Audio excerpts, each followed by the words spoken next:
Today I'm chatting with the person who got me started on my pull-up journey. And the person who inspired me to even want to try to do one unassisted pull-up in my 60s was Ginny McCall, who I also interviewed. And Mhm. somehow Susan Bishop, who I'm about to chat with, was the person who started giving me tips and making me accountable for starting my just dead hangs. So thank you, Susan, for chatting with me.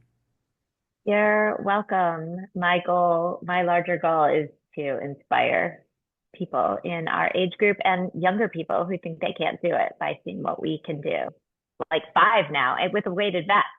Oh, three with a weighted vest. Excellent. I don't Yeah. know about three with a weighted vest. I think I'm at two with a weighted vest. Two, three. It's all impressive. So congratulations.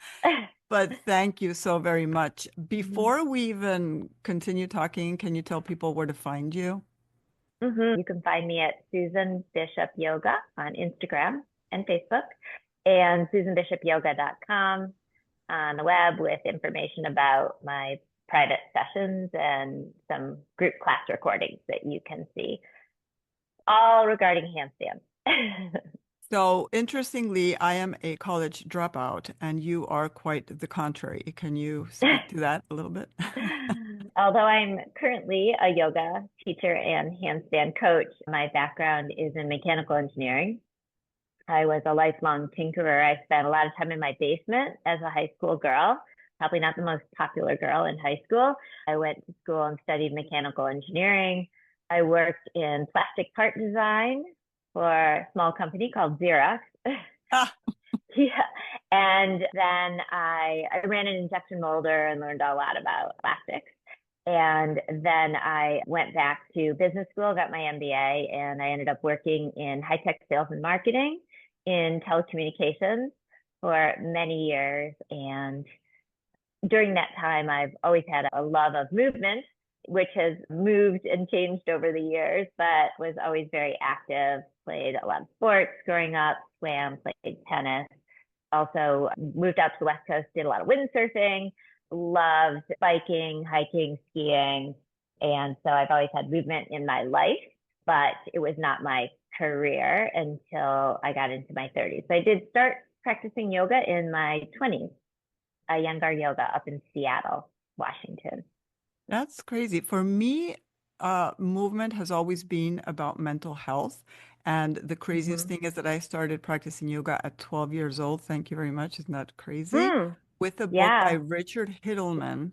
I forget if Mm-hmm. it's the 90-day yoga challenge, which I actually have somewhere here.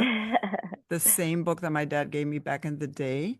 But running and yoga and dance and the gym and all that for me have always been first about my mental health, and then I reaped the physical benefits. What was the reason that got you into movement? I think I was lucky enough to come from a family that was very active, but I recognized very early on that movement made me feel better physically and mentally. And I had a sister who was very close in age, and it was the same for her as well. The more movement, the better. We felt much better moving. It was a big transition, though, into my 20s with a corporate job and not as much time to figure out how to move. There were a couple of years where I didn't move as much and I didn't feel good. Physically, I didn't feel good. I remember feeling not in my body, and mentally I didn't feel good either. So it took a few years, and I think that's pretty common, was pretty common. It wasn't as accessible in my college years and the first years of my 20s with my job, but I found a way to keep moving and to keep finding things that were helping me mentally. Interestingly, I went to my first yoga class in my early 20s up in Seattle, and I hated it. Absolutely hated it. I went to a 2 hour Iyengar yoga class. Iyengar is very exacting. The yoga teacher kept just coming over and moving the littlest thing, moving a pinky toe, moving a finger, adjusting me. And all I wanted to do was like bust out and move. And I remember at the very end of the class, there was a very long shavasana rest period, like maybe 20 minutes. And I thought I was going to literally explode out of my skin. I was just like awful. This is the worst thing I've ever done. And after the class, I was there with a girlfriend and she said, "Wasn't that amazing?" And I said, "No, I hated it." And she goes, "Oh my gosh, I love it." And I thought, how can I be so wrong about yoga? So I went back and then I was addicted to it after that. But I used to go to 2 hour Iyengar classes and just melt into the class. And I just loved it for my physical well being as well as my mental health. So I absolutely that was hear you. great. As someone who has needed like being a runner for me, like movement, forward movement, dancing, all Yeah, that was what I craved. So right. all this, Same. like when I started doing restorative yoga and yin yoga, I was like, what is this? Excuse me. When I started doing restorative yoga and yin yoga, I was like, what is this? Oh my God, little Hi, dog. sorry. He's barking at me. I don't want him to be No, barking. that's fine. It doesn't This is matter. Oscar. He's Hi, often in my Oscar. videos. I miss my Toby. This is the first time I know. my dog, for those who don't know, my dog passed. I know. I'm so Some, sorry. uh, it's life, and yoga Yeah. helps me deal with that. It's the Mm-hmm. first time I don't have to keep my door open for him to come in and out in the Florida heat. Yeah. Oof. Yeah. I like seeing Yeah. other people's pets. Yeah. I do. He's a lap dog, so he was Oh, waiting for my lap. very cool, very cool. Yeah. So yeah, I thought that the slow yoga wasn't for me. And so I have come to enjoy that, and that is what helps me manage frustration in Yeah. life, and also when I get injuries or when it's one day that I'm just not strong as usual for whatever reason, because I was grieving or because I had an injury. And I have come to the challenge for me is not to push myself more. The challenge for me is to pull it back. I feel the same way. I was Mm. always in a rush. Everything that I did was in a rush, hard, hot, fast. Yep. And yoga, the reason I didn't like the very first class was it was not in a rush. It was not, Mm. and it wasn't even that hard, and it wasn't hot, and it was not fast. So it was really hard for me. So it became my touchstone. And I too find that when things are really difficult, I come back to it and it helps me a ton. Yoga is kind of my touchstone, my safe place, the place that I come back to after injuries really has helped me immensely over the years. So I really do thank that teacher up in Seattle who kept adjusting me and my girlfriend who insisted that I come back and find the joy in this amazing class that I hated the first time. And yeah, yoga is a wonderful part of my everyday. Yoga is really, I mean, it is movement linked with breath. It really is everything. It doesn't have to happen in a yoga studio. Yoga to me often is like walking on the trails in the woods with the dogs, where I'm just like really in tune with what's going on, and my breath is linked with my movement, and I feel that sense of calm and peace. That's what I get out of yoga. So it isn't necessarily in a certain place or in a certain space. It is really a movement linked with breath. And I bring it to everything I do, including handstands, including rock climbing. Breath link with movement is very important, including pull-ups, as you mentioned before. Hmm. The So we're breath going to link can talk be about very that. helpful. We're going to talk about pull-ups and handstands because that Yes. is what you're doing right now, correct? You are Yeah. facilitating Yeah, this it is. for other women. Yes, exactly. I spent a lot of years teaching yoga in yoga studios. And then I was teaching people to incorporate handstands into their sun salutations in yoga studios. But I was mostly teaching hot yoga, and hot yoga is pretty slippery, a place to be practicing your handstands. But I did a lot of handstanding and was doing some handstand workshops locally. And then the pandemic hit, and all the studios I was teaching in here in Portland, Oregon, but completely closed.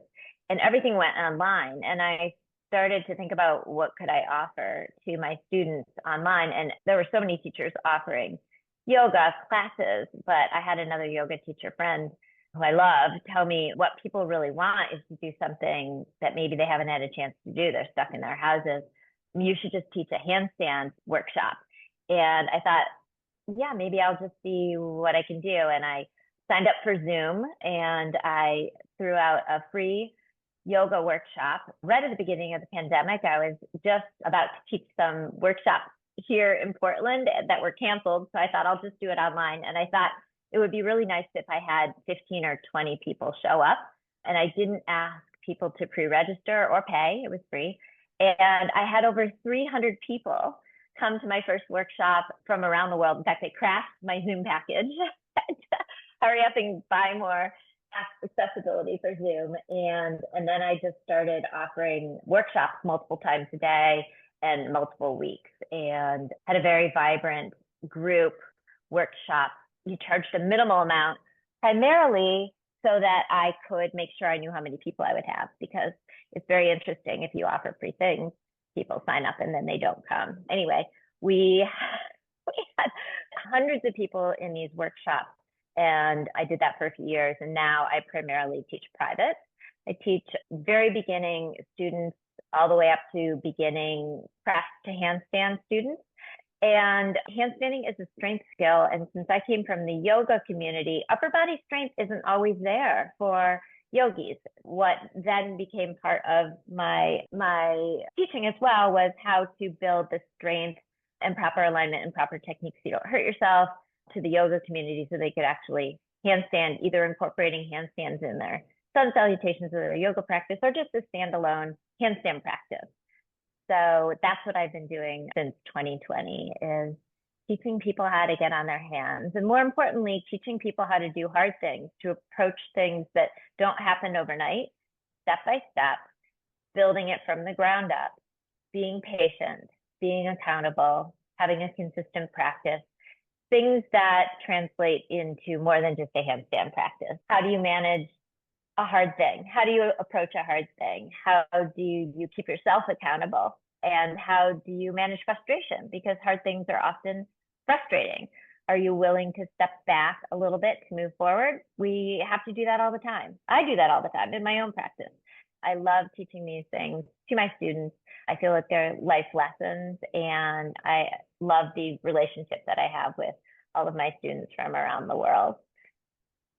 Fabulous. It's so funny, the similarities. Like, I am not a proficient handstander like you are at all, because I definitely don't practice enough at this moment.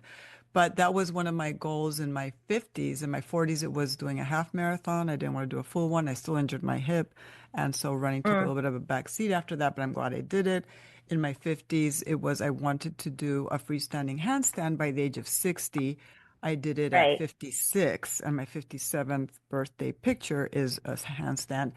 I have never dared actually do it really far away from a wall, Mm-hmm. because I just need the Mm-hmm. security of knowing it's there. But I Right. remember when my husband, who's a professional photographer, he used to be a photojournalist and worked for the New York Times and covering wars, and now he has to take me, he has to take my picture. Mm-hmm. But I remember he's always scared that I'm going to hurt myself. And I was like, honey, you just have to just ignore what you're thinking. Just be there for Right. the seconds, really. Because I watch you hold those handstands and do Mm-hmm. what is it, that the press up or the best handstands that I have never tried. And I'm like, wow, I know what it takes. In a Mm-hmm. yoga studio where I used to go to here in Sarasota, where I live in Florida, the handstand workshops were like, okay, let's get into a handstand. That was it. It was Right. like, okay, let's kick up. But I didn't have the strength, and nobody's Right. addressing that. And afterwards, I realized how messed up that was, because you really could hurt yourself if you don't have the Right. foundation. The feeling of being able to hold that little bit of air to me was like a Mm-hmm. spiritual experience. It felt like I was there It is. forever. And I Yeah. wasn't. A lot of people were like, why are you wanting to do this? Why not? I have fear of heights and claustrophobia, but I have scuba dived, and I've gone on really high slides with my kids in water Mm-hmm. parks. I don't want to let my fears rule my world. Yeah. So handstands help with that too. Yeah, definitely. There's so many benefits to doing something hard like handstands. There is, of course, the fear. A lot of my students, they're very afraid, and we work very slowly to get them away from the wall when they're ready. I think there's a big fear of hurting yourself, especially when you learn as an older adult. I was 50, and I really learned by myself through Instagram, through an Instagram challenge, in fact. I joined right after I was on Instagram, just had started, and I saw all these yogis doing handstands, and I thought maybe I could do that. And I joined an Instagram challenge, but I did everything at the wall, everything at the wall. I started filming myself for the first time because I'd never really looked at myself practicing yoga. So I didn't think about looking at myself practicing handstands. So it's super helpful to watch yourself. And I always say that the way I practice everything is I inch myself towards skills. I inch myself away from places that make me feel nervous or scared. And those are really important skills to have to overcome those fears. And one of the number one things I say when people are afraid handstanding is you need to practice your exit strategy. If you practice your exit, then when you get to that place, you'll just automatically pop into your nice little mini cartwheel. Doesn't have to be anything Olympic worthy, cartwheel out, and then you'll be safe. So we practice how to do things safely as well too, because it's really important. We don't want to get hurt. And as we get older, we want to get hurt less and less because it takes longer and longer to recover. And it's important that you build a really strong foundation. You mentioned your core, and even more, your upper body are not used to bearing all that weight, your whole body weight on top of your wrist. Your ankles are used to it, but now your hands are like your feet, and you need your wrists, your elbows, and your shoulders to carry your whole body weight upside down. And that's a lot if you haven't trained the strength of the upper body. And then, of course, you mentioned the core. The core holds everything in place. So is your core fired up? Do you have core strength? Have you had a bunch of kids and kind of lost that core connection? I have three. I understand that. It takes time. So building it all the way up so that you can build a strong, just like when you stand on your feet, you don't really think about standing on my feet and standing straight up. It feels pretty easy and calm and quiet and controlled. Can you find that same feeling on your hands? And then when you find that feeling on your hands, I agree with you. There's a little sense of euphoria. You send all the blood rushing up to your head. It's really exciting. It's still exciting for me. I've been doing it for 10 years.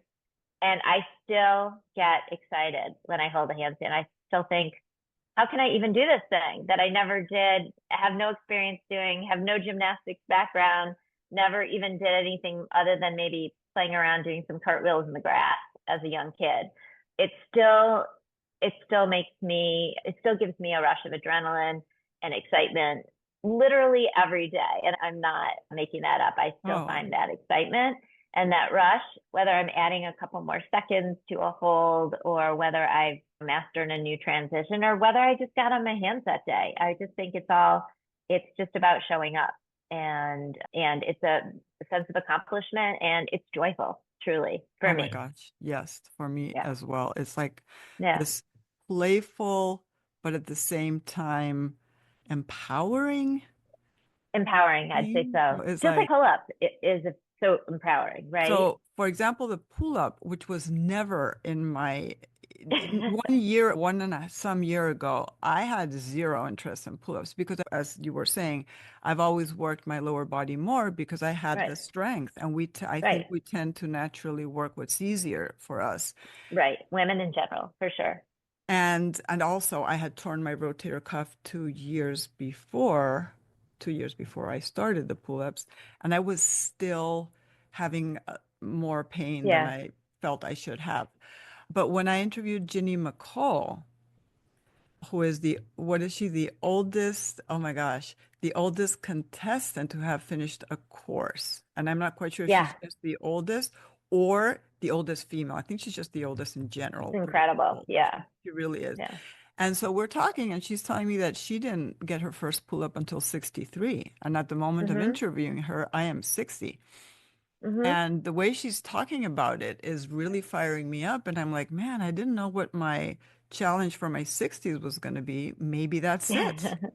And Yeah. shortly after that, I had been following you from before, but then I think I asked you about the pull-up device for the door frame, and you told me Oh which one yeah. to get. So I Right, bought right, it. right, right.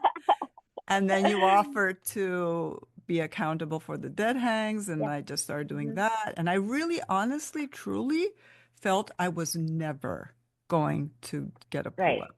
at all. I Right. just did not feel that. And I'm like, how crazy, I can barely hang. So how am I going to Right. do this? And, but interestingly, even though I had to be very mindful with my shoulder, because the last thing I want, because the tear is there. I never had surgery. I Right. just did physical therapy when it was properly diagnosed finally. When I finally got that first pull up, which I really didn't see coming at the end of January, I was like, oh my gosh. So Hmm. crap is going down in my life, but I can do a pull-up. The feeling of elation of Right. I couldn't believe it. It gives me this feeling of being kind of Wonder Woman. Hmm. And I know that I see you and I'm like, damn, she's doing 20 pull-ups or whatever, all this. But I don't compare myself to other people. I'm comparing myself to me. Now I'm trying to work on more the form. Now I'm still at 3 pull-ups, but I'm extending my arms more. And now I can go to this other pull-up place in the gym and not the same exact one and working Right. on different grips. There's always But more you can work on, right? Always more. yes, and Yes, that's what makes exactly. it so interesting. But I'll tell you Hmm. another thing is that the day that I got the first pull-up, I get a call from my daughter, not even 5 minutes later, letting me know Hmm. she's going to go through her third breakup. And Um, I was like, are you kidding me? But then this is the yoga and this is life. It's right. like you can have the highest high followed by, oh, damn, why did this have to happen? Then again, after my dog died, that I had big grief, and I think it was also compounded grief with a bunch of other stuff that have happened in the past few years. I couldn't go to the gym. I had no energy. I was just in Right. bed for a few days, and it was hard, but I let myself grieve. And then when I went back to the gym, I think only dog lovers are going to understand this one, but I got my first wide pull up with overhand grip. Yeah, yeah. And I was A like thinking of real pull up. Yeah. I was thinking of my dog and I pushed myself over and I was like, ah, I just, Yeah. this was magical, I you know. know. It's interesting. You're very accomplished. I've done so many different things in my life, but there's something about doing something that is just for you. Like the handstand, there's no reason for me to do a handstand. I'm not going to the Olympics. I'm not competing. I'm not being judged. There is literally no reason to practice handstands except my own self satisfaction. I would say the same with pull ups, except that grip strength is a predictor of longevity. And so getting stronger is good for our body overall. But as a mom who always prioritizes my 3 kids, my 2 fur babies ahead of myself, I feel like the pull up and the handstand, I'd put them in the same category of things that I do 100% just for me, like just for me, not for anyone else. And I think that's part of the excitement that you're feeling is like you're just doing it for you. And there's no one around, there was nobody like in the gym clapping for you, but you like had that rush of excitement, like that I did something hard, I did it, and I'm so proud of myself. It's like giving yourself permission to just do something for yourself, train for yourself, I work was for gonna yourself. say, yeah, I was gonna say I differ a little from most women because I put myself first. And this is gonna sound really bad. But I don't know why. Okay. First of all, I had my kids later in life. I had my first baby at 38 almost, and the second Hmm. one at 40, almost 41. And so I had a lifetime of not being a mom and taking care of my mental, physical, and emotional health because I suffered from depression from a very young age and eating disorder. I grew up without a mom since the age of 4. Things were hard and to a certain Hmm. extent. And so I understood when I had kids that I had to take care of myself.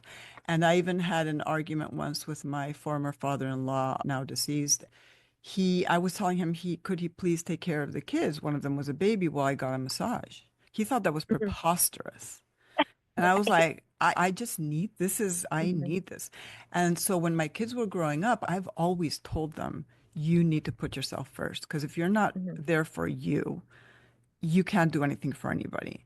And I'm really glad I did that because when I divorced and lost everything and I was on food stamps at 45, my kids sometimes, my eldest was 7 and my youngest was 4.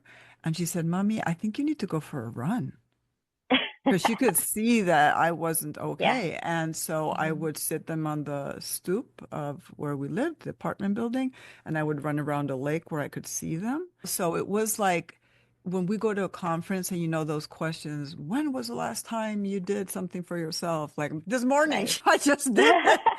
I sleep a lot. I take care. And I know I'm an anomaly. I don't know if it's a Hmm. survival instinct. I don't know if it was because I was raised without a mother and because I had my kids later, but I I feel that women should really take care of themselves and model that behavior to their children. But so when I'm doing that pull up, it's not so much that I'm doing something for me because I do a ton of things for me, believe me. Hmm. I mean, a Yeah. ton. It's really more that I was doing something that I thought was impossible, really. Yeah. For Yeah. me, No. please. And I'm not Yes. demeaning any No. other one, any women or, No. but No, I admire your ability to focus on yourself when your kids were really young and you were going through so much. And I too had kids a lot later, and I had a lot of great times and ups and downs Mm. before the kids. I think I lost myself a little bit after my oldest was born with some medical Oh, problems. And I had to quit my job and basically live at a hospital for the next 4 years. Um, and meanwhile, I had two more kids. And so I had a few years there where I was just really so head down, taking care of him. And thankfully, he is good now. But there were a few years where I really was like, yeah, disconnected from myself. But then I discovered my yoga practice and started teaching yoga and started to get back into my movement patterns that made me feel so good. And those years were dark and I came back out of them. And now, yes, I really do coach my students who are all women at this moment, not always all women, but mostly women, to really focus on themselves and to prioritize themselves because I do see that it's an issue culturally that women have as the caretaker, as basically the safety net for whatever their family is.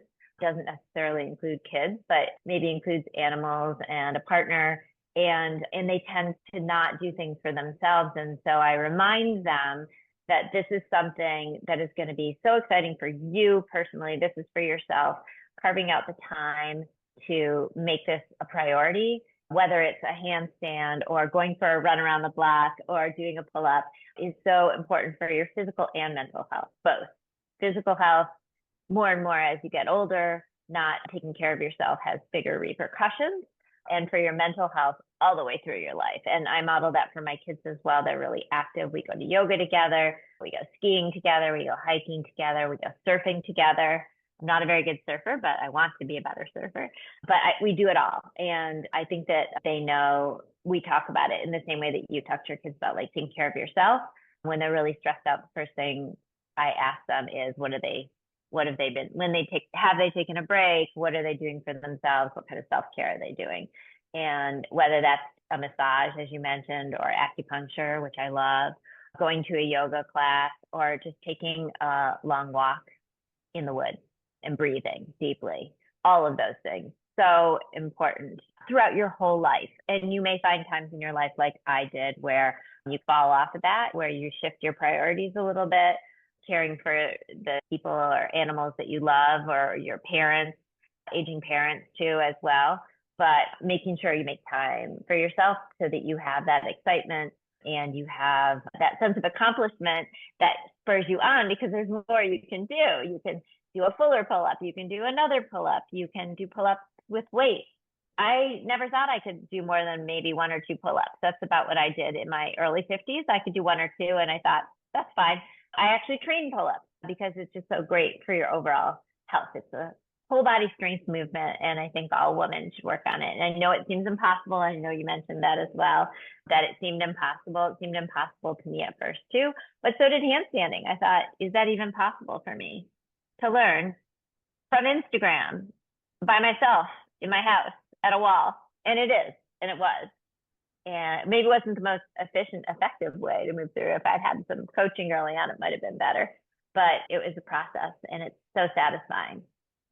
Imagine if you thought it was impossible in your 50s, imagine in your 60s. And I know. when I tore my rotator cuff in my 50s, late 50s, the doctor told me these statistics that I was like, I was blown away. He said by 60% of the population will have a tear in their rotator cuff. They might not even Mm-hmm. know about, but because they're not Right. active, they don't even, Right. and maybe it doesn't hurt because they're not trying to do Mm-hmm. these certain movements. By 70%, by 80%. And I'm like, oh my Mm-hmm. goodness. So now Yeah. I am very aware of how I move on and Mm-hmm. in and out of the gym, on and off the mat. When I was younger, I think I had more injuries because I felt more invincible. Right. So yes, Yeah. I did Yeah. things that were silly, and Right. I've gotten from, and you were mentioning you've had injuries too from, of Yeah. course, fractured feet from, oh my gosh, back in the day doing aerobics barefoot on cement. That's how Yeah. we rolled. I know. I know. I've broken my tailbone 5 times or more in my life, Oh my gosh. and the most recent one was two Sounds years ago awful. when I tore the rotator cuff and I went back to rollerblading. But unfortunately, I have a history of falling on my back rollerblading. That's just how it is. And of course, I fell back. And of course, I broke my tailbone again. I've had herniated discs. I have a Yeah. little bit of arthritis. I Mm-hmm. had tendinosis and the torn rotator cuff. I broke my toe Mm-hmm. last year, so I couldn't do lunges. But I always think, you Yeah. know what? If I can't move this body part, I'll move this one. Totally. Yeah, you have to keep moving. I too tore my shoulder really badly. Rotator cuff, labrum, broke a bone in there, rock climbing. It was a dislocation as well. So I fully dislocated my shoulder and after it came back in, all these things. And yeah, you just have to move around it and do other things. Once you get through like the pain, the initial pain and the diagnosis, I also had a full knee replacement on my right knee 2 years ago. And a week after surgery, I was doing chair yoga. And 3 weeks after surgery, I was back on my hands, handstanding carefully because I couldn't land on that knee, but very carefully. I've had all kinds of injuries over the years as well. If you're active and moving, you're going to have injuries, but staying super aware of how you move, as you mentioned, working on strengthening your muscles and your bones. So making sure your dietary intake is appropriate for bone strengthening. The best way to strengthen bones is to lift weights. And honestly, in my 20s, my peer group was not lifting weights. We were hardcore step aerobics, maybe with little tiny 2 pound weights at the most. But lifting heavy is really important. I lift 5 days a week, heavy weights, as heavy as I can. I use a weighted vest when I walk. I rock climb at least 2 days a week. That's pull strength and do pull ups, also pull strength. I train handstands every day. That's push strength. So that's body weight push strength, which is also really important. And I stretch. So I do yoga every day as well. You have to be doing a little bit of everything, but in a very planned and scheduled way, because the goal is to age well. Recover when you fall and break your tailbone again for the Oh fifth my time, right? gosh. Or something happens. It's not necessarily that you're getting hurt like surfing, which I have gotten hurt a couple times, but it is that you maybe trip or fall, or your dog's leash gets in front of your ankle and you trip. Yeah, exactly. And the way if that happens in your 20s, maybe you pop right back up. If it happens in your 30s, maybe you sprain your ankle. If it happens in your 40s, maybe you break your ankle. You know what I mean? We need to be moving all the time. And I joke with some of my very active friends about everything I do. I consider right now being prehab or rehab. So at it right now, nothing's really bothering me. So I'm in my prehab phase. Yeah, knock on wood. But we need to move mindfully for sure. But we need to be training all of our muscles and joints to be both strong and flexible. I have a So question because the way you're explaining it to a layperson would sound like you're working out all day, every day. Is this true? no. Because it sounds like, I think when people see that, they're like, oh my gosh, I don't have the time. I don't have the energy. How am I Right. going to do that? Having dogs is because Hmm. they have to go for a walk. So I try to get it's a walk in the morning and a walk in the evening with the dog, brisk if possible, and with a weight vest. So that would be about 45 minutes in the morning and maybe in the evening again. So that's a walk. I weight train 3 to 5 days a week, and I my weight training is about an hour. On the days I'm not weight training, I rock climb. and that's about an hour and a half. So it does take a little bit of time to rock climb because I top rope, not boulder, which means I have a partner. So we take turns. So it takes a little bit longer. If you're bouldering, you can get a great strength workout in 45 minutes to an hour. And on the handstanding, I try to get 20 to 30 minutes in a day. So I'm probably exercising about an hour and a half a day if you exclude the walk. Sometimes it's only one walk a day. I live in the Pacific Northwest. Sometimes it's raining like crazy, and I just go out for a quick walk in the morning. But so I try to build activity in throughout my day. So I'm not like at the gym for 3 hours straight, but I probably do get between an hour and a half, about an hour and a half or so of movement in a day. But it's split throughout the day. Which makes sense. I'm lucky that I built a life where I can spend a couple hours at the gym, and I do, but I know that not everybody can. I make my own schedule. I can work out later in the day, which I prefer. My body likes it better than in the morning, but not everybody can do that. And I always tell people that any movement is better than no movement, because I think a lot of people are like all or nothing, or either run a marathon or I'm on the couch. There's an in between that you can also do. There is an in between. That's a great point. And because I teach from home, I do have the luxury of having sometimes 30 minutes or sometimes 15 or sometimes an hour between clients. And then I will get in a quick workout, weighted workout, or I will take the dog for a quick walk. So I can flex throughout the day, the workout. But I think it's really important. And even just walking your dog with a weighted vest is so good. Putting that extra weight on helps you build bone density. I have a lot of friends who are finding out they're getting their first DEXA scans and they're finding out they have osteopenia or osteoporosis, and they just haven't been moving, not just moving enough, because we all walk. Women, we have strong lower bodies. We like hiking, walking, biking, but like weighting your whole skeletal structure is really important for building bone density. And I think 2 hours is manageable even with a full-time job. You talk about what you do in the morning early, get up an hour earlier. I get up at 5:30 in the morning so that I can get things in. I know you're not a morning person, so but if I had to, and then after dinner, get off the couch and get that second time in. And that could be your 2 times during the day. Maybe it's at lunchtime from work and you can go get a walk in or get a workout in. Honestly, 30 to 45 minutes is more than enough for weight training. If you work heavy, work progressive overload, you can get a great workout in 30 to 45 minutes. So you've got to work it around your schedule. And luckily, a lot of people do have some flexibility now with their schedule to build that in. But I really feel like it's so important for me. Here's where the me comes back in, right? Yeah. We are doing it for ourselves. We have to really prioritize ourselves and our health so that we don't sit up and look around in our 70s and go, what happened? I'm not very mobile. I'm not very active. And if you don't have a role model at home, find a role model or someone to hold you accountable. I am very lucky to have both my parents still alive. My dad is 98 years old and he goes to the gym every other day still. He uses a walker. He goes to the gym and he gets on a treadmill and he does his stretch and strength exercises. My mom is in her late 80s. She goes with him. That is I know they do not feel like getting up and going to the gym. I know that moving is hard for them, but they do it because that is the commitment that you need to have to stay healthy as you age. Now I have to tell my dad about your dad, because my dad's 86 and he does move, but he's had a slew of problems, and he has peripheral PAD, peripheral artery disease. He's had cancer and had to have a colon resection and the ileostomy, I think it's called, or the colostomy bag, and all the things that he never thought would happen. But because he was fit, the doctors told him his recovery was so much better. And now he can't really walk. I was with him in Spain recently, and he walks really slowly, but he still tries, and he will not freaking use a cane, which I'm very upset about, though, because he's a Spaniard and he just won't use a cane.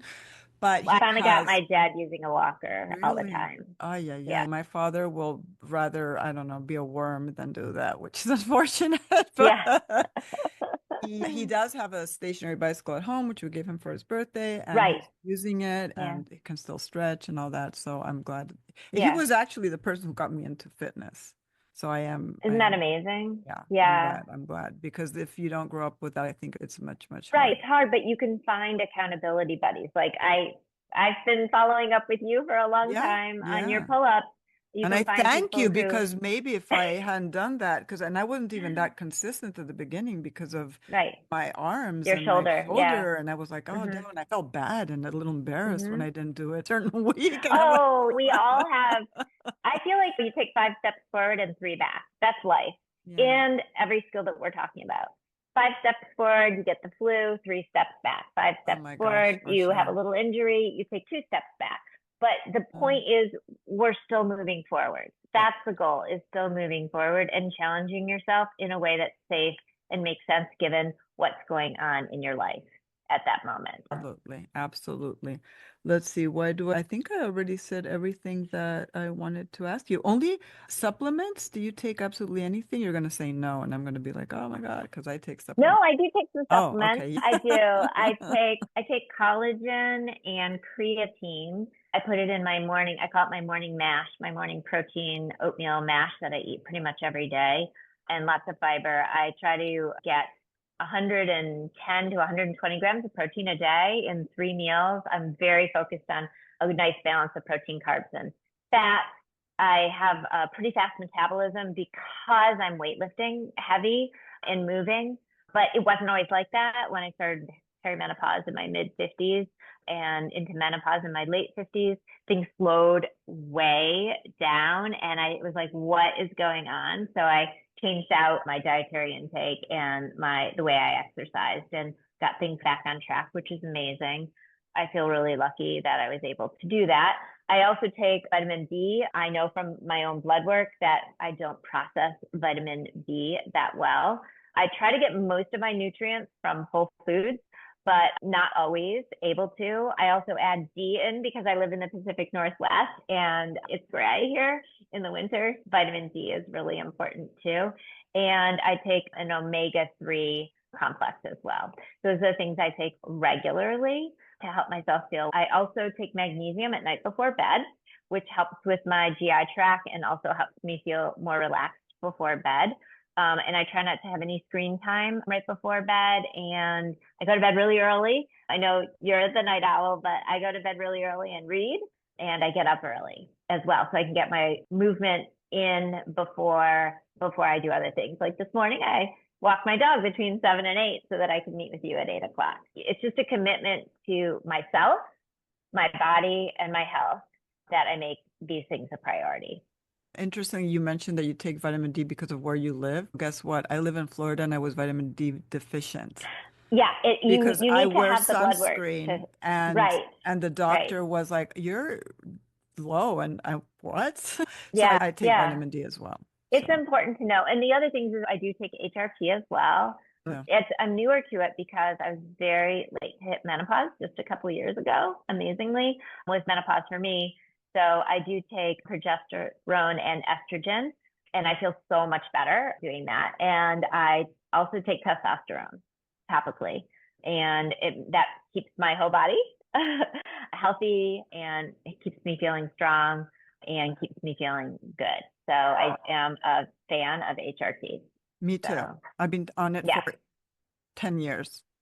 yeah. Minus the For me, it's just been testosterone. only like 2 years. Yeah. Ooh, I don't think I Well, could since live. I didn't need it Yeah, until a yeah. couple of No, years I ago. needed it. I just, Yeah, it was, I exactly. ran to the doctor as soon as I started having Like, please. symptoms. Yeah. Yeah. And the only thing I'm not taking is testosterone.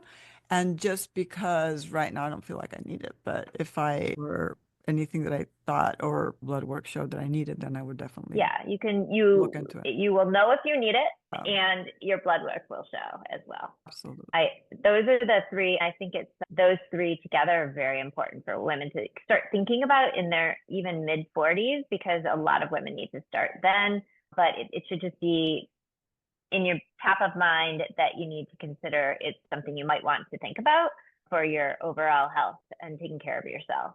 Hormone replacement therapy solved a lot of problems for me, all Oh, of the me problems. too. We could talk a whole other two I hours know about this is that. like a whole other conversation. I Yes, sleep so exactly. well because of HRTs, Yes, amongst other things. exactly. Exactly. Exactly. No more getting up in the middle of the night to change your clothes because you're soaking wet. So Absolutely. That was an absolute game yeah, changer. I have to yeah, thank you for yeah. your inspiration online, for your Thanks. accountability with me, and goodness, for so many things, and just being Yeah. open and honest and being Hmm. there for other women. Let's remind women again, women and men, but mainly women, where they can find Yeah. you. They can find me on Instagram at Susan Bishop Yoga, and they can find me on the web at susanbishopyoga.com. And they can reach out to me in direct messages. I do answer. I love when people reach out to me and ask me for advice or show me what they're doing. I am 100% everybody's biggest cheerleader. That's one of my favorite things to do is have people enjoy the things that I enjoy as well. And I don't want anyone to ever feel like they can't reach out and send me a message. I'm never too busy to get a message from someone. So, I agree, and I know that you do that because you've answered me every single time. yes, So I do. thank you. Thank you so much. Yeah, thanks for having me. It was a lot of fun to talk to you in real life. In real life. So,